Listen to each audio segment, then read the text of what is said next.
Hola a todos, ¿cómo están? La musicoterapia se ha convertido en uno de los mejores tratamientos de la historia y hoy Saga Life ha reunido a dos expertos para hablar un poco sobre el tema. Acá les queremos presentar al nuestro psicólogo Javier Silvera, que él además de ser psicólogo de nuestra plataforma también es músico, ha grabado varios discos y es fundador de un proyecto muy interesante llamado Ethos. ¿Qué tal, Javier? Buenas tardes. ¿Cómo estás, Cindy? Muchas gracias por la invitación para hablar de este tema interesante que está impuesto en todo el mundo, pero bueno, que vale la pena seguir desarrollándolo todos los días. La música, la psicología, el bienestar, en fin, los sonidos, ¿no? Perfecto. Muchas ¿Qué me quieres gracias. preguntar? ¿Qué me quieres preguntar? Sí, queremos preguntarle sobre qué es la musicoterapia y por qué la psicología debe tomar esto como una herramienta terapéutica. Fantástico. Mira, la música en relación al bienestar y a la salud es algo milenario, o sea, se calcula que en el 1500 antes de Cristo los egipcios ya veían a la música como un elemento sanador, los sonidos, ¿verdad? Sanaban, era medicinal la música.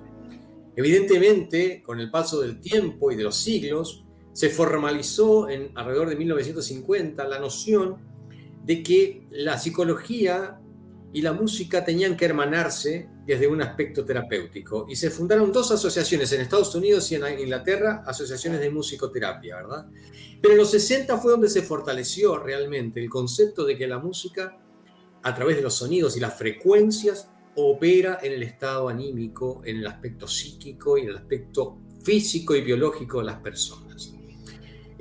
Por las frecuencias de partida, ¿verdad? Pero hay diferentes tipos de frecuencia, por lo tanto, hay diferentes tipos de acción sobre las personas en lo que significa el bienestar, la salud, en fin.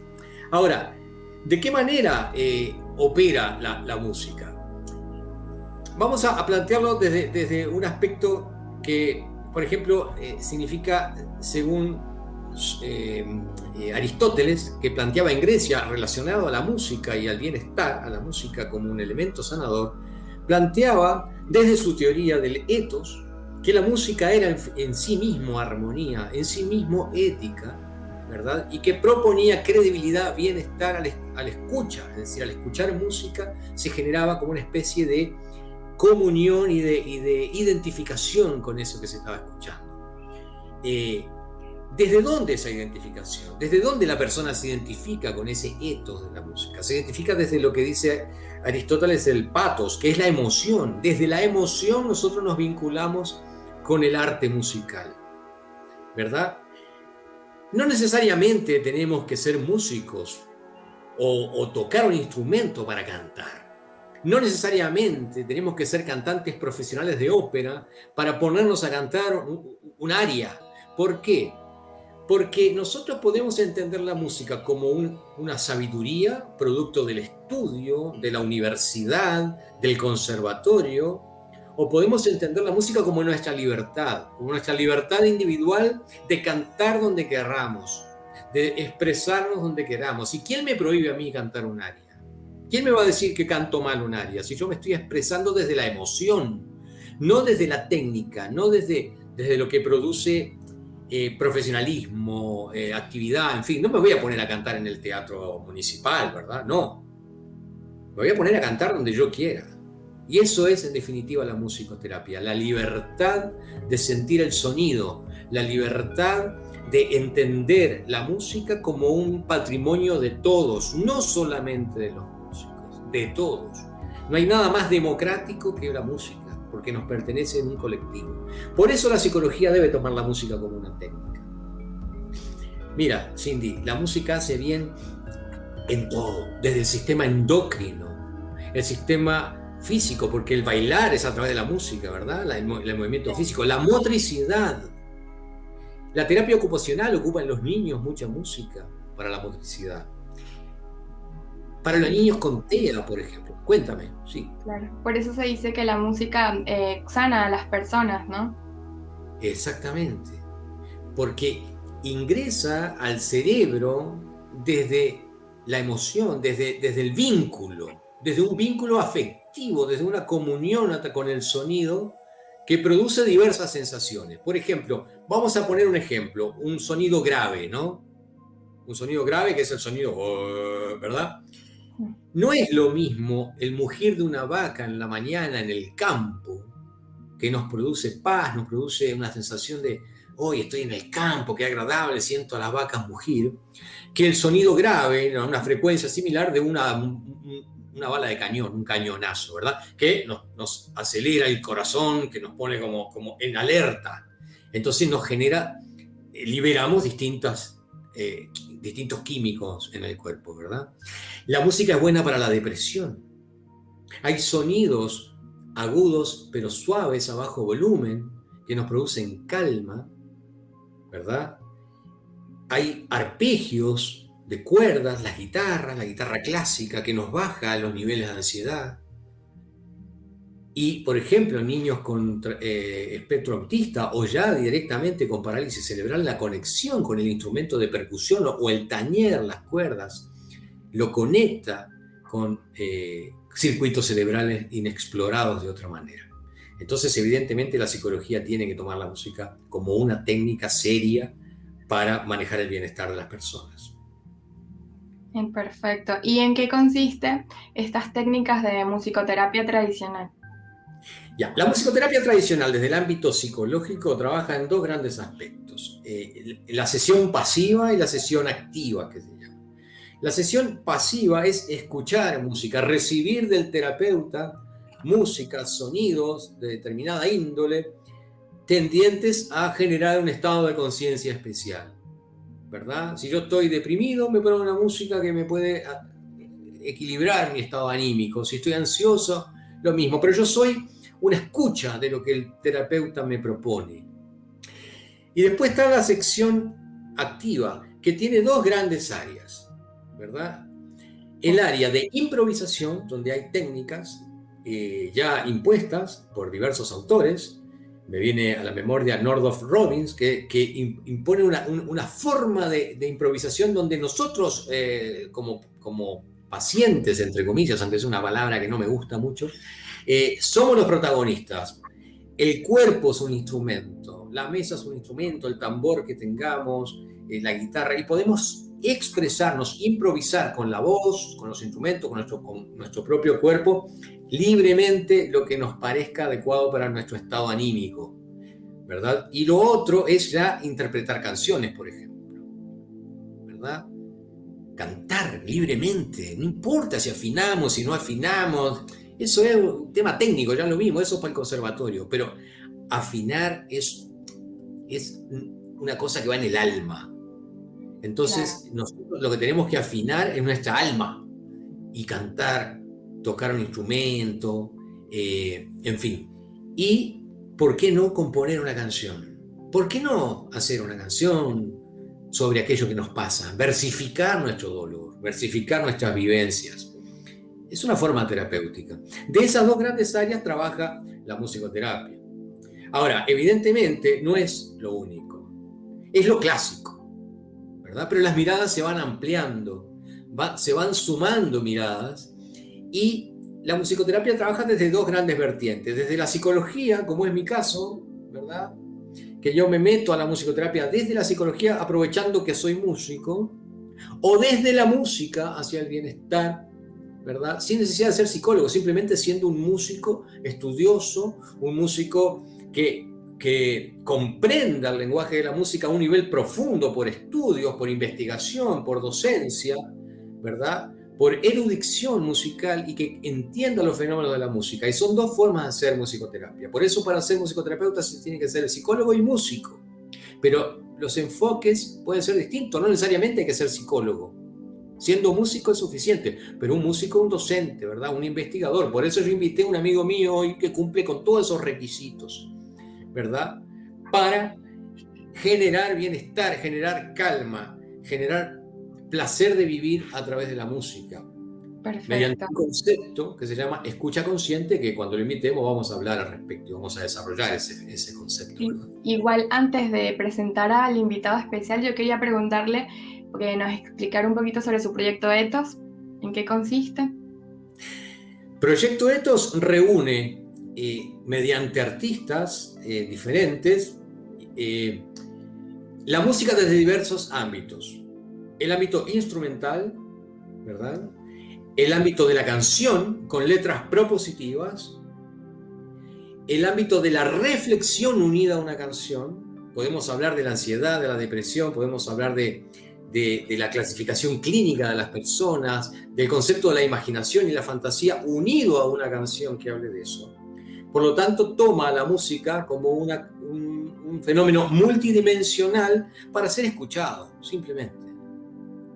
Es como una especie de compañía auditiva que tú puedes elegir escuchar una música instrumental o puedes elegir un texto que hable sobre el significado de la fantasía o el significado de la sexualidad de estos tiempos, las nuevas masculinidades, por ejemplo, ¿no? Que es un tema que hoy está muy en boga como tema de conversación, las nuevas masculinidades. Bueno, hay Proyecto Ethos toca ese tema ligado a una canción de Rita Lee, una brasileña, una canción que se llama Amor y Sexo, donde en la letra ella define el sexo de una forma y define el amor de otra, ¿verdad? Y eso me dio pie para generar este texto sobre nueva sexualidad, nuevas masculinidades, en fin. Y de eso se trata Ethos, y los artistas son, bueno, el mismo invitado que vamos a presentar ahora, está el dúo electrónico Musa, está la cantautora Sabina Odone, el grupo de rock Los Otros, Daniela Alewi, estoy yo con mi proyecto Ethos, que es básicamente música meditativa, fundada en teclados y de relajación, y eso sería Proyecto Ethos y Ethos Música, que está disponible en todas las plataformas. Aprovecho, en Spotify lo pueden encontrar, en YouTube, en fin, todas. Okay. Bueno, y sin más preámbulo, ahora sí podemos presentar a su colega, al señor Gustavo Ripa. Él es un conocido músico uruguayo, es docente e investigador. Bienvenido, Gustavo. Hola, ¿cómo están?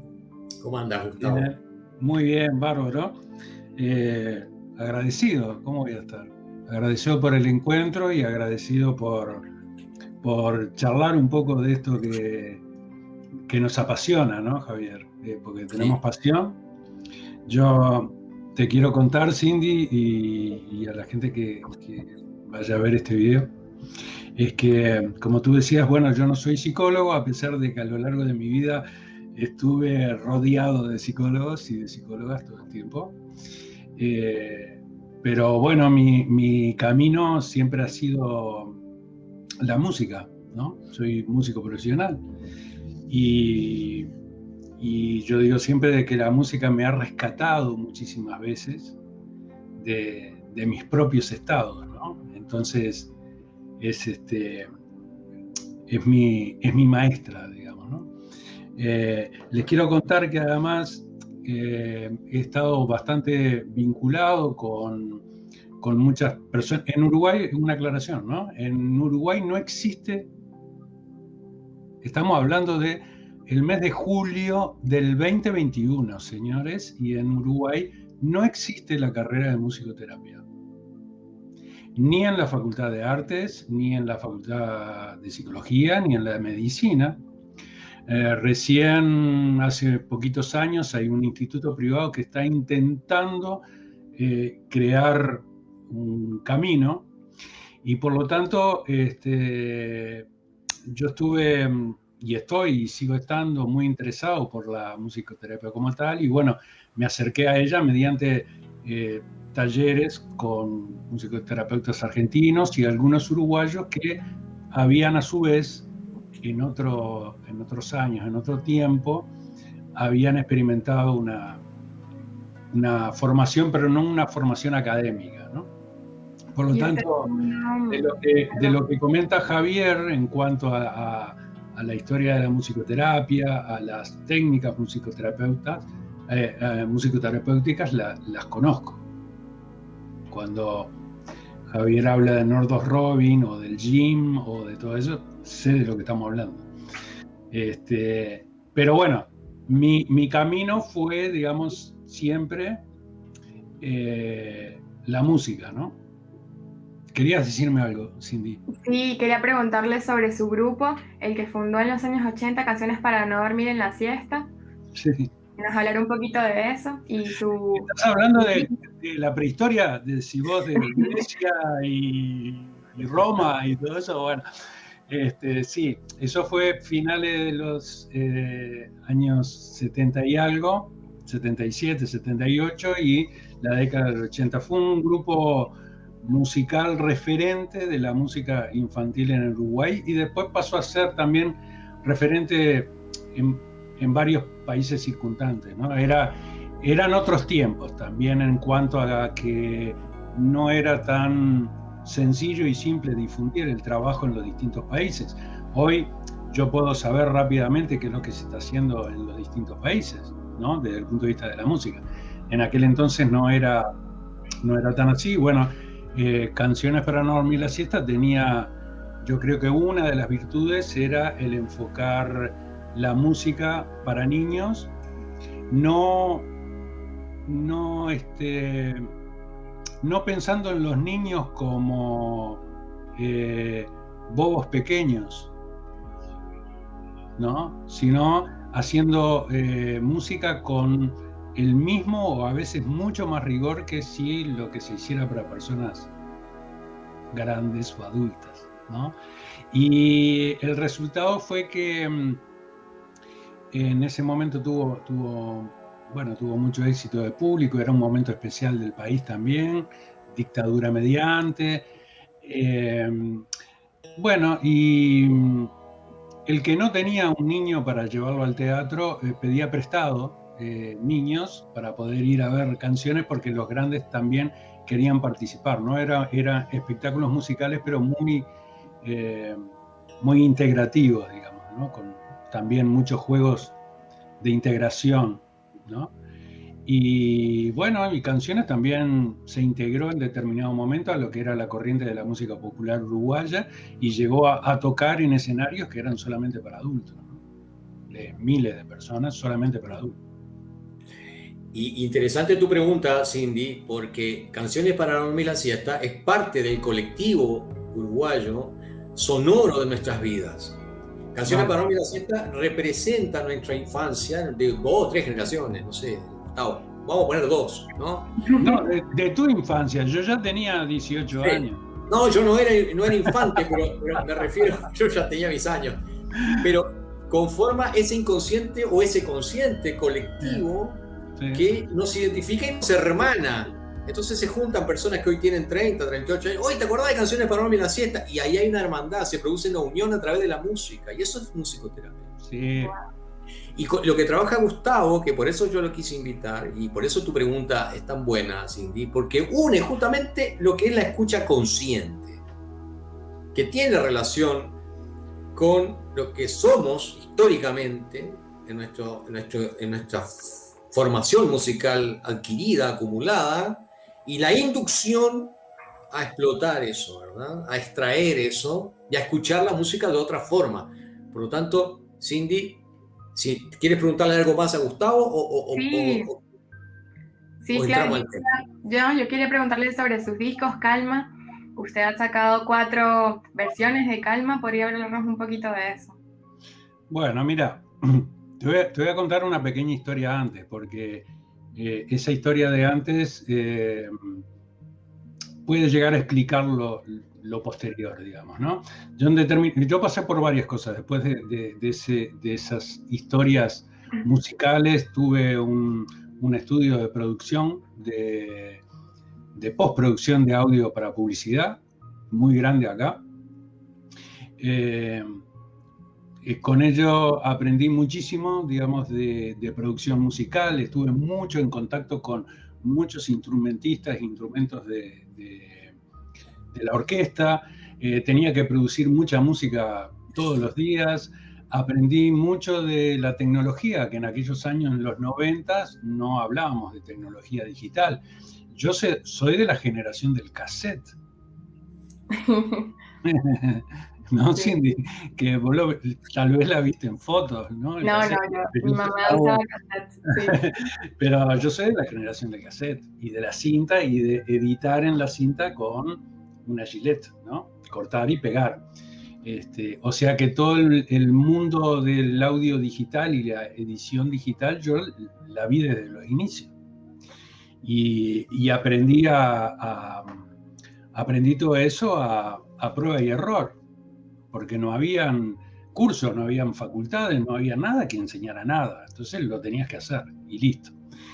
Eso no es poco importante, porque paralelamente a esa situación, me tocó un día, como yo te decía, estaba siempre muy, muy interesado en lo que es el desarrollo personal, en poder hacer talleres, incluir técnicas, bueno, hacer yoga desde siempre, porque a mí me hacía bien, ¿no? Entonces un día, en un taller que se refería a sonido y a trabajar con vocalmente y la voz, apareció un cuenco tibetano. Y fue la primera vez que yo escuché el cuenco tibetano. No había escuchado hasta ese momento. Entonces lo que sucedió esa vez es que el comportamiento del sonido que tenía el cuenco era tan especial, la magia que creaba alrededor de eso era tan especial que yo quedé hipnotizado por los cuencos. Y además, ten en cuenta otra cosa, yo había estado constantemente en contacto con los instrumentos de la orquesta, o sea, yo conozco cómo se comportan los sonidos de la orquesta, ¿no? Y nunca había escuchado una cosa así. Y entonces mi primera pregunta fue, ¿y esto qué es? ¿No? Y me dijeron, no, me dijo el tallerista, bueno, no, me lo trajo un amigo para probar, se llama cuenco tibetano, bla, bla, y bueno, yo, viste, como leonino que soy, empecé rápidamente a intentar recabar información de lo que era eso. ¿Por qué ese instrumento producía lo que producía? Que no era solamente a mí, a todos los presentes, era como que todo quedaba suspendido en el aire y una sensación increíble. Bueno, la voy a hacer más corta, pero empecé a investigar mucho de eso, había muy poca información en ese momento, te estoy hablando de hace 21 años atrás. Empecé a ir a Buenos Aires, encontré a alguien que daba clases de eso y me empecé a entrenar en el tema de los cuencos tibetanos y de la terapia, masaje sonoro y todo eso, que hoy ya es muy expandido, pero en ese momento en Uruguay no había nadie que lo hiciera y se conocía muy poco, ¿no? También aprendí en ese momento a discernir un poco lo que es la carga mística y de lo que podía ser también la influencia del sonido y la frecuencia desde el punto de vista científico. La influencia de la frecuencia en la materia. Y entonces, lo que sucedió es que fue gracias a los cuencos, de hecho, me pasé 3 años viviendo de los cuencos tibetanos, yendo a Brasil a dar cursos, a tocar, no estaba tocando la guitarra, por ejemplo, ¿no? Estaba muy comprometido con eso y experimentando qué era lo que sucedía cuando se tocaban cuencos, ¿no? Yo había tocado en salas de mucha gente y de los cuales al rato realmente las personas estaban en un estado o durmiendo o en un estado meditativo. Y yo nunca no lo podía creer que sucediera ese tipo de cosas. Entonces, ahí experimenté lo que es la fuerza del sonido y el contenido transformador que tiene el sonido y la música. Pero también empecé a entender de que no era así nomás, digo, que no era por sí solo, que importaba mucho la persona que está atrás de todo eso, como en todas las cosas, ¿no? Entonces empecé a entender de que había otra dimensión de la música, que no era la que yo conocía hasta ese momento. Porque yo además te quiero contar que antes de Canciones, yo era concertista de guitarra clásica. O sea, yo vengo de la escuela de la guitarra clásica.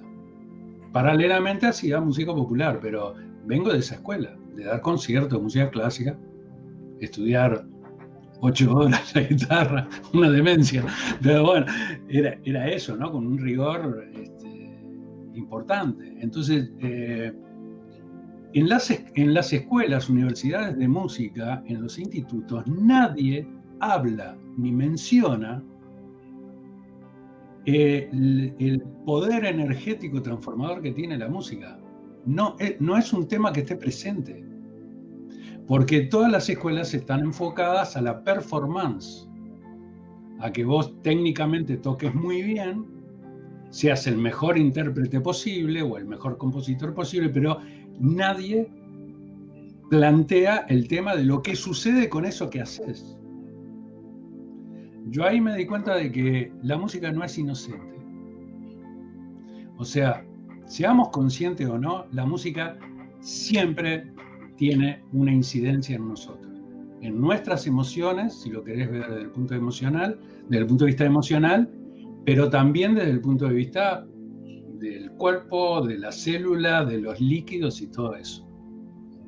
No me voy a explayar en la experiencia de Masaru Emoto, que muchas personas conocen, que también fue tildado como pseudociencia, pero es la comprobación de que el sonido y la vibración incide en las moléculas de agua, ¿no? Sí, y es que relacionamos todo con música, los momentos tristes, los felices, todo es música. Claro. Pero mira, entonces, ¿qué pasó con esos discos? Si en realidad una de esas vueltas que fui a Brasil, venía en el avión de regreso y dije, voy a agarrar la guitarra nuevamente.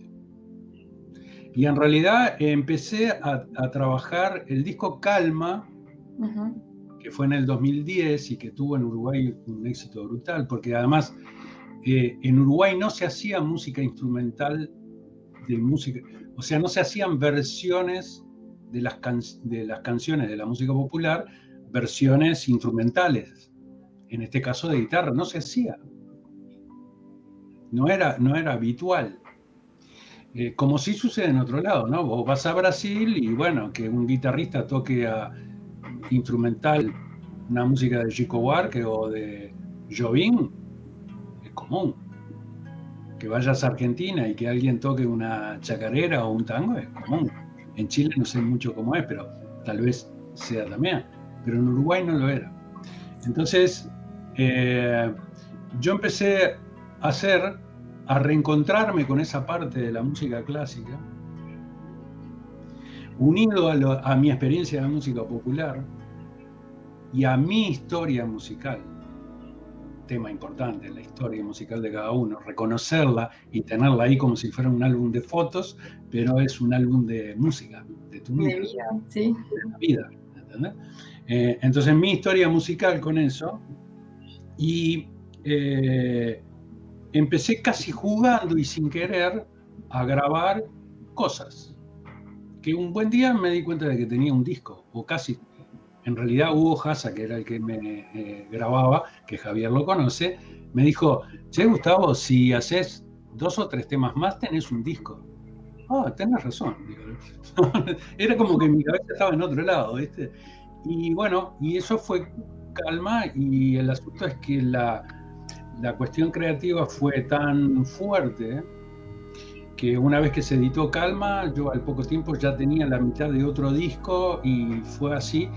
Y todos los discos acá sí fueron disco de oro y disco de platino. Eso en cuanto al nivel de venta, ¿no? Pero más allá de la importancia que pueda tener eso, era lo que resultó, que la gente lo usaba para pilates, para yoga, para los embarazos, para los partos, para morir. Y esto es verdad. Wow. Sí, es muy fuerte, pero es así. Gente que me llegaba después el testimonio, incluso gente conocida y una persona conocida por Javier también, músico, que en los últimos momentos ellos pidieron tener un ambiente de sosiego, de calma, y pedían poner esos discos. Entonces, yo a veces siento de que eso me trascendió mucho, ¿viste? Y que de lo único que habla es de la posibilidad de que la música realmente nos acompañe en todo el proceso de nuestra vida y que esté ahí. Posteriormente a todo eso, empecé a desarrollar lo que Javier hoy hablaba de la escucha consciente. No sé si querías preguntarme algo más, pero esos discos son discos de música instrumental y bueno, últimamente el año pasado grabé unas versiones de música chilena para Ethos, también muy estimulado por Javier. La verdad que las vuelvo a escuchar, Javier, y estoy muy contento con esas versiones. Y El Cigarrito de Víctor Jara, o sea, unas canciones que tienen mucho que ver con los chilenos, que también tienen que ver conmigo, porque nosotros siempre estuvimos muy atentos a la música de toda Latinoamérica, los uruguayos.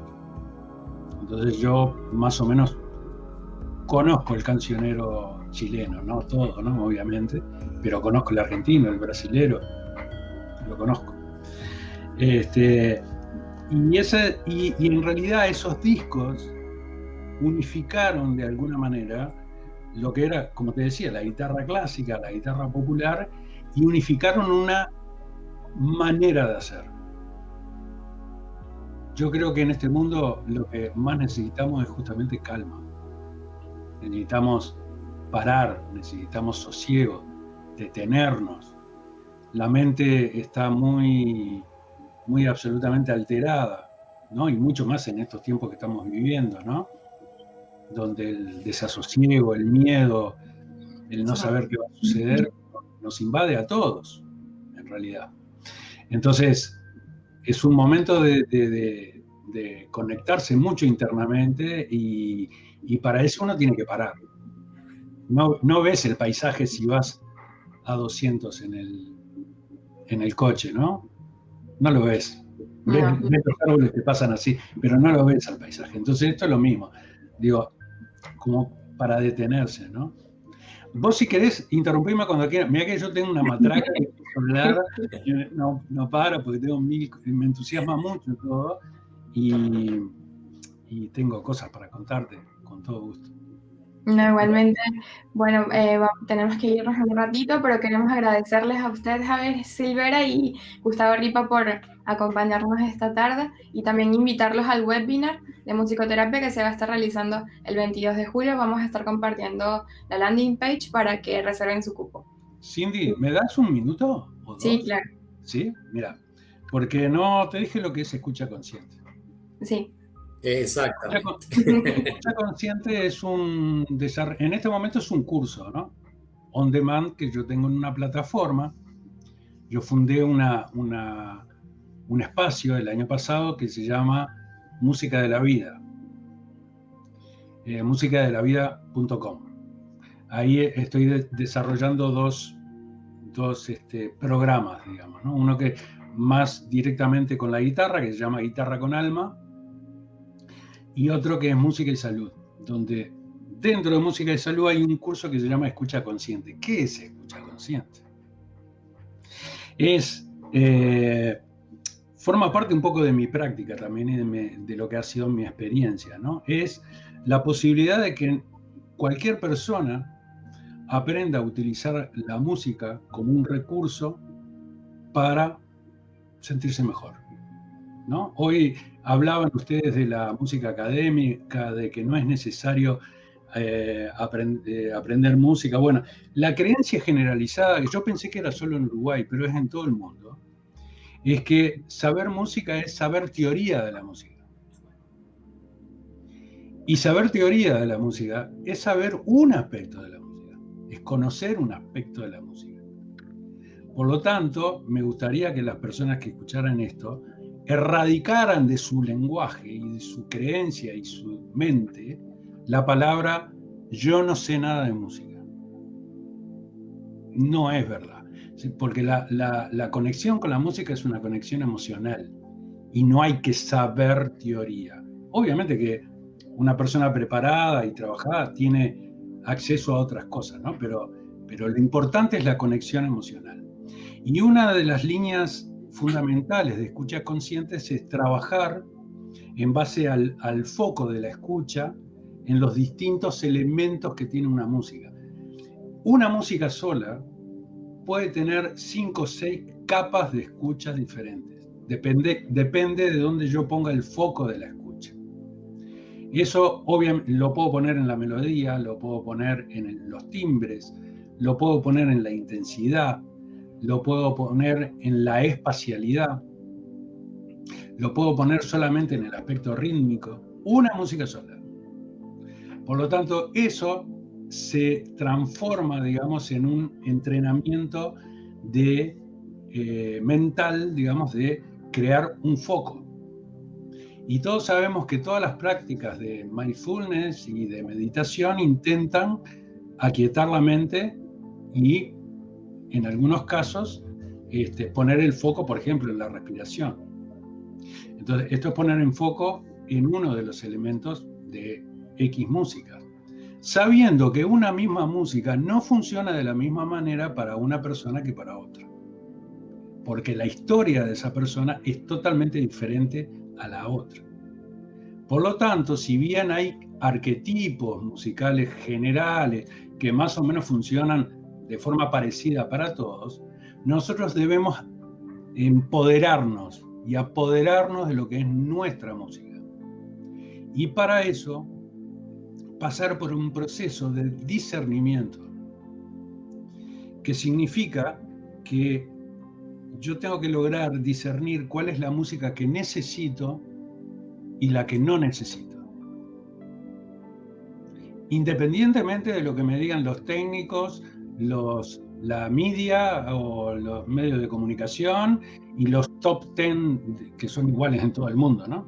Entonces, independientemente de eso, yo tengo que poder discernir qué es lo que yo necesito en cada momento y lo que no necesito. Yo en lo personal, por ejemplo, tengo una playlist para salir a andar en bicicleta, otra para caminar, otra para estar tranquilo, otra para calmarme si estoy muy loquillo y llega el momento de dormir, otra para energizarme. La música sirve para todo eso. Si yo tengo que estar alerta porque tengo un examen, porque tengo que tener las lucecitas prendidas, no puedo poner una música que me baje. Tengo que estar alerta, ¿no? Activo. ¿De acuerdo?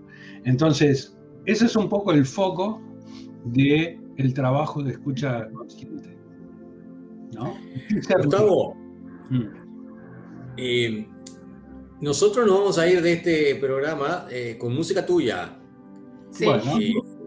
Sí, con tus abrazos que tú tocaste en la sala de Agado, en Uruguay, junto a Popo Romano. Y discúlpame, ¿con quién más? Alan Wicker, el que toca el tabla hindú. Exactamente, nos vamos a ir escuchando porque me imagino que la gente que está viendo esto le interesará no solo meterse a Spotify a ver tus discos, sino también verte en acción en un video, sí. ¿Verdad? Sí. Sí, claro. Estoy en todos lados. Si me buscas en YouTube estoy, en todas las redes estoy, bueno, listo. ¿Cómo lo pueden buscar en las redes sociales? Bueno, Facebook, mi nombre, Gustavo Ripa, Instagram, @gripa, en la web, en realidad tengo 3 webs, www.gustavoripa.com, que ahora está un poquito quietita, www.musicadelavida.com y www.guitarraconalma.com, que es en este momento la que está más activa porque estamos generando cursos de guitarra y de todo eso, ¿no? Y en YouTube, por mi nombre.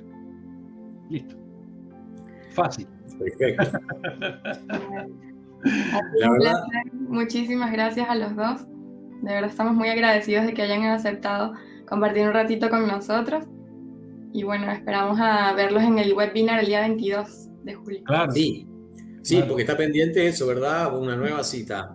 Sí. Te quiero agradecer, Cindy, porque me parece fantástico que Saya Live se abra a estas temáticas de unir psicología con música. Los psicólogos siempre somos vistos como personas que atienden personas con problemas y no es así. Las personas que van al psicólogo son personas que necesitan conversar de cosas a solucionar, ¿verdad? Entonces hay que erradicar esa visión patologizante que hay históricamente, ese paradigma de que ir al psicólogo es para los loquitos, entre comillas.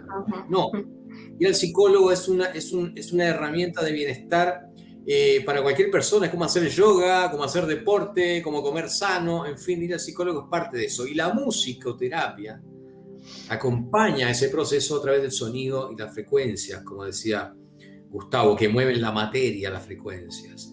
Entonces, yo agradezco muchísimo este espacio, porque es la primera vez que nos podemos juntar con Gustavo a hablar de estos temas en un sitio que se dedica al bienestar y la salud mental. Es fantástico. Muchas gracias, la verdad que muchas gracias. Pero viste que tengo una matraquita, ¿no? Claro, hablar y... Bueno. Gracias de nuevo, Gustavo y Javier, y nos vamos con música ahora.